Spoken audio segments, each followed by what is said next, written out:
10월 15일 수요일입니다. 10월이 시작한 지가 엊그제 같은데 벌써 절반이 지나가는 것을 보면 참 하루하루가 빨리 간다라는 생각이 듭니다. 그러나 우리 일상 가운데서 언제나 지키시고 인도하시는 하나님의 은혜를 생각하면서 시간의 흐름이 어떠하든 우리의 삶의 흐름을 하나님께 맡길 수 있는 빛소금 성도님들이 되시길 주님의 이름으로 축복합니다. 오늘 함께 나눌 말씀은 역대하 25장 14절부터 28절 말씀입니다. 아마시아가 에돔 사람들을 죽이고 돌아올 때에 세일 자손의 신들을 가져와서 자기의 신으로 세우고 그것들 앞에 경배하며 분향한지라. 그러므로 여호와께서 아마시아에게 진노하사 한 선지자를 그에게 보내시니 그가 이르되 저 백성의 신들이 그들의 백성을 왕의 손에서 능히 구원하지 못하였거늘 왕은 어찌하여 그 신들에게 구원할까 하며 선지자가 아직 그에게 말할 때에 왕이 그에게 이르되 우리가 너를 왕의 모사로 삼았느냐 그치라 어찌하여 맞이하려 하느냐 하니 선지자가 그치며 이르되 왕이 이 일을 행하고 나의 경고를 듣지 아니하니 하나님이 왕을 멸하시기로 작정하신 줄 아노라 하였더라. 유다 왕 아마시아가 상의하고 예후의 손자 여호아스의 아들 이스라엘 왕 요아스에게 사신을 보내 이르되 오라 서로 대면하자 한지라. 이스라엘 왕 요아스가 유다 왕 아마시아에게 사람을 보내 이르되 레바논 가시나무가 레바논 백향목에게 전가를 보내 이르기를 내 딸을 내 아들에게 주어 아내로 삼게 하라 하였더니 레바논 들짐승이 지나가다가 그 가시나무를 짓밟았느니라. 내가 에돔 사람들 쳤다고 내 마음이 교만하여 자긍하는도다.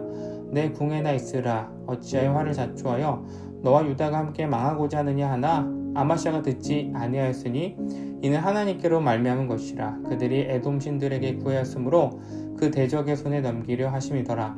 이스라엘 왕 요아스가 올라와서 유다 왕 아마시아로 더불어 유다의 벳세메스에서 대면하였더니 유다가 이스라엘 앞에서 패하여 각기 장막으로 도망한지라. 이스라엘 왕 요아스가 벳세메스에서 여호아스의 손자 요아스의 아들 유다 왕 아마시아를 사로잡고 예루살렘에 이르러 예루살렘 성벽을 에브라임 문에서부터 성 모퉁이 문까지 400규빗을 헐고 또 하나님의 전 안에서 오벳에돔이 지키는 모든 금은과 그릇과 왕궁의 재물을 빼앗고 또 사람들을 볼모로 잡아가지고 사마리아로 돌아갔더라. 이스라엘 왕 여호아스의 아들 요아스가 죽은 후에도 유다 왕 요아스의 아들 아마시아가 15년간 생존하였더라. 아마시아의 이 외에 처음부터 끝까지 행정은 유다와 이스라엘 열왕기에 기록되지 아니하였느냐. 아마시아가 돌아서서 여호와를 버린 후로부터 예루살렘에서 무리가 그를 반역하였으므로 그가 라기스로 도망하였더니 반역한 무리가 사람을 라기스로 따라 보내어 그를 거기서 죽이게 하고 그의 시체를 말에 실어다가 그의 조상들과 함께 유다 성읍에 장사하였더라. 아멘. 그리스도인들의 삶에서 가장 위험한 순간은 언제일까요? 문제가 해결되지 않을 때, 앞이 보이지 않을 때, 아무것도 가진 것이 없을 때? 아니요. 내 인생에서 가장 잘 나가는 순간입니다. 모든 것이 채워지고 부족함이 없고 높은 위치에 있을 때 신앙적으로는 가장 위기의 순간이죠. 오늘 본문에서 아마시아는 바로 이런 모습을 보여줍니다. 아마시아는 전쟁에서 승리하였습니다. 에돔을 무찔렀고 승리의 깃발을 들고 고향으로 돌아갑니다. 아마시아가 전쟁에서 승리한 후 가장 먼저 향해야 했던 것은 바로 자신의 궁전일까요? 환호하는 백성들일까요? 아니요. 하나님을 예배하는 예루살렘 성전이었습니다. 승리의 기쁨과 감사의 영광을 하나님께 돌리고 예배해야 되는 것이죠. 전쟁은 하나님께 속한 것입니다. 이 고백을 해야 됐던 것입니다. 그러나 놀랍게도 아마시아는 비이성적이고 상식적인 행동을 행하죠. 세일 자손의 신, 우상을 가지고 돌아와 경배합니다. 아마시아는 대체 왜 이렇게 행동했을까요? 아무리 생각해도 이해가 되지 않아요. 역대하 말씀에서 찾을 수 있는 근거는 에돔과의 전쟁에서 승리와 성공이 교만과 우상 숭배의 원인이 되었다라고 보여집니다. 인간이 겸손할 때는 실패와 좌절 속에 있을 때입니다.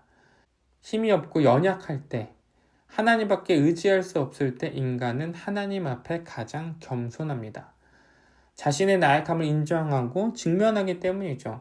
그런데 성공의 맛을 본 순간 성공의 중심이 하나님이 아닌 내가 됩니다. 하나님께서 주신 승리와 복을 내가 이룬 것처럼 착각하죠. 여기서 신앙의 위기와 위험에 빠지게 됩니다. 우리의 시선이 하나님이 아닌 다른 것으로 향하게 되죠. 더 많이 얻고 더 많이 성취하고 싶습니다. 더 큰 성공을 누리고 싶어요. 그런데 그 중심에 하나님이 아니라 내가 있으니 나의 부족함을 채워줄 우상을 찾는 것이죠. 우상을 숭배하는 아마시아의 모습에 선지자는 책망합니다. 우상을 섬기는 자들을 당신이 정복했는데 왜 패배한 자들의 신을 데리고 옵니까? 정죄하고 경고하죠. 아마시아의 행동은 이해가 되지 않죠. 승리한 자가 패배한 자의 것을 가지고 탐하고 경배하고 우상으로 섬긴다? 이해가 되지 않습니다. 그러나 그 중심에 아마시아의 교만이 있는 것이죠. 현대사회에서 우리가 의지하는 수많은 우상이 있습니다. 돈을 의지하고 권력을 탐하고 성공하기 위해서 수단과 방법을 가리지 않습니다. 때로는 인간관계를 통해서 내가 원하는 것을 얻으려 하죠. 하나님이 아닌 세상의 것들로 승리하려고 합니다. 나의 교만이 끊임없이 우상을 만들어내는 것이죠. 문제는 그리스도인들 또한 이런 우상에서 자유롭지 못하다라는 거예요. 우리의 고백과 마음이 서로 모순되어 있습니다. 입술로는 하나님이 왕이십니다. 모든 문제 해결자 되십니다. 라고 고백하지만 현실에서 우리는 세상에 쥐고 있는 우상을 여전히 붙들고 경배합니다. 더 많이 벌고 싶다는 욕망 때문에 하나님보다 돈을 의지하죠. 더 높아지고 싶다는 마음 때문에 세상의 권력을 붙듭니다.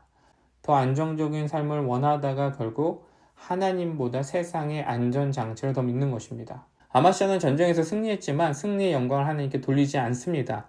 승리의 도취에서 스스로를 높여갑니다. 선지자의 경고를 무시하죠. 그 결과 아마시아는 이스라엘 왕 요아스에게 패배하고 멸망의 길로 가게 됩니다. 역대기 기자가 아마시아의 생애를 정리하면서 27절 이렇게 기록하죠. 아마시아가 돌아서서 여호와를 버린 후로부터 예루살렘에서 무리가 그를 반역하였으므로. 아마시아의 파멸은 전쟁에서 승리한 후 예견된 일이었어요. 언제부터? 여호와를 버린 후부터. 승리의 기쁨과 성공을 맛본 그 순간 하나님께 돌아서면서부터 그의 인생은 내리막 여정이 시작된 것입니다. 현재 우리는 어떤 삶을 살아가고 있습니까? 그 어떤 때보다 평안한 삶을 살아가고 계십니까? 그렇다면 지금 우리는 신앙의 위기일 수 있습니다. 하나님을 떠날 수 있는 위기인 것이죠. 마음을 돌이켜 여호와를 버릴 수 있는 가장 좋은 시기인 것입니다. 그러나 하나님은 야고보에게 이렇게 말씀하시죠. 야고보서 4장 6절 하나님이 교만한 자를 물리치시고 겸손한 자에게 은혜를 주신다. 하나님은 교만한 자를 물리치십니다. 심판하세요. 모든 것을 빼앗아 가십니다. 하지만 빗소금의 성도님들은 겸손한 하나님의 백성이 되기를 축복합니다. 부할 때나 가난할 때나 힘 있을 때나 없을 때나 우리의 중심에 하나님을 모실 수 있기를 소망합니다. 이 말씀을 기억하면서 교만이 아닌 겸손으로 내 삶과 마음을 채워가고 하나님의 은혜를 사모하면서 오늘도 주를 구할 수 있는 하나님의 백성이 되기를 주님의 이름으로 축복합니다. 기도하겠습니다. 하나님 감사합니다. 하나님을 찾고 하나님이 우리의 모든 것이 되심을 고백하고 우리의 성공의 근원자가 되심을 우리가 믿음으로 고백하기 원합니다. 그러나 우리가 인생에서 가장 잘 나갈 때 하나님이 주신 것임을 고백하지 않고 내가 행한 것, 내가 얻은 것이라 고백하곤 합니다. 이런 교만과의 싸움에서 승리하여서 하나님께서 주시는 은혜의 순간들을 단 한순간도 내 것이라 여기지 않도록 우리를 지켜 주시옵소서. 세상의 우상을 붙들지 않게 해주시고 세상의 수단과 방법으로 내 삶을 지키려 하는 것이 아니라 하나님께서 주시는 힘과 능력으로 나를 지키게 해주시옵소서. 빗속은 성도님들을 축복합니다. 겸손한 성도님들이 되게 해주시고 하나님을 의지하는 성도님들이 되게 하여 주시옵소서. 감사드리며 예수님의 이름으로 기도드렸습니다. 아멘.